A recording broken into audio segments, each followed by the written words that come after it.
Assalamualaikum warahmatullahi wabarakatuh.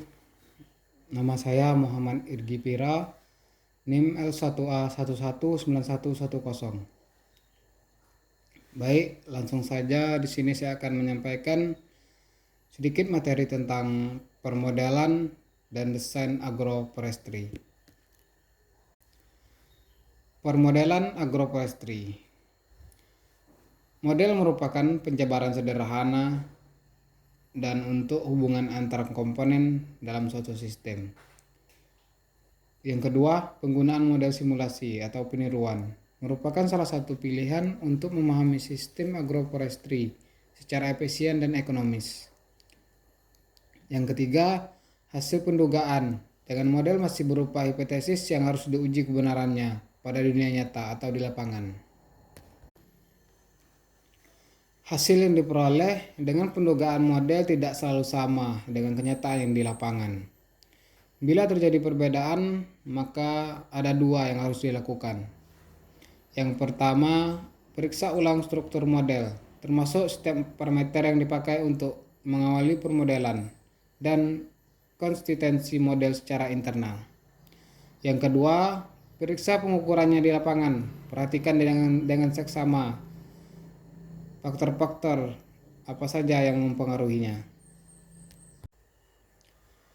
Ada beberapa ciri khas yang dimiliki oleh suatu sistem agroforestry. Yang pertama, adanya dua kelompok tumbuhan sebagai komponen dari sistem agroforestry, yaitu pepohonan atau tanaman tahunan. Yang kedua, ada interaksi antara pepohonan dan tanaman semusim terhadap penangkapan cahaya, penyerapan air, dan unsur hara. Yang ketiga, ada transfer silang antara pohon dengan tanaman. Yang keempat, perbedaan perkembangan tanah. Yang kelima, banyak macam keluaran. Ada beberapa kelompok model agroforestry, di antaranya adalah model-model yang menekankan. Yang pertama, radiasi. Model tentang distribusi dan penangkapan cahaya serta naungan. Yang kedua, pertumbuhan. Model yang menghubungkan faktor ketersediaan air, hujan dengan pertumbuhan tanaman. Yang ketiga, tanah. Model simulasi proses yang terjadi dalam tanah, misalnya aliran air, erosi, siklus unsur hara, dan siklus bahan organik. Yang keempat, ekonomi. Model dari nilai ekonomi sistem agroforestry umumnya didasarkan pada biaya dan analisis manfaat. Yang kelima, penggabungan. Model dari yang menggabungkan biofisik dan aspek ekonomi dari suatu sistem agroforestry. Agroforestry telah dipraktikkan oleh petani selama berabad-abad, namun baru belakangan ini digunakan sebagai strategi pembangunan untuk mengentaskan kemiskinan pedesaan dan degradasi ekologis. Rancangan sistem agroforestry seringkali menjadi faktor penentu baik keberhasilan maupun kegagalan. Sampai saat ini, desain proyek dan penelitian sebagian besar berfokus pada pemaksimalan produktivitas biologis, biasanya melalui pengenalan model warna tani eksternal. Pengalaman di Bangladesh menunjukkan bahwa partisipasi lokal dalam proses desain sangatlah penting. Dua contoh dari Bangladesh kontras pendekatan desain dan tingkat partisipasi dan menawarkan pelajaran yang harus berharga untuk upaya desain agroforestry. Perancangan agroforestry bertujuan untuk memperbaiki sistem yang telah ada dan menyediakan arahan agribisnis berdasarkan kondisi fisik, ekonomi, dan sosial budaya.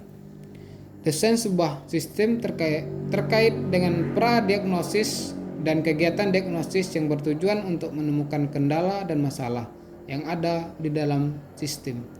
Diikuti dengan intervensi teknologi untuk sistem perbaikan dan penentuan sistem agroforestry yang terbaik. Dalam hal ini, kajian ini mengidentifikasikan sistem agroforestry yang ada, dilanjutkan dengan evaluasi kesesuaian lahan, keuangan, analisis, dan analisis sosial masyarakat. Evaluasi kesesuaian lahan menunjukkan bahwa secara umum peringkat kesesuaian lahan untuk tanaman berkayu dan tanaman tahunan masih dikategorikan sebagai cukup. Sedangkan untuk tanaman semusim atau tanaman pangan non-padi dikategorikan sebagai sesuai marginal. Hasil analisis keuangan menunjukkan bahwa semua sistem agroforestry yang ada adalah layak untuk dipraktekkan. Dengan rasio biaya manfaat tertinggi yaitu 2,7 ditemukan pada sistem agri-silvopasture.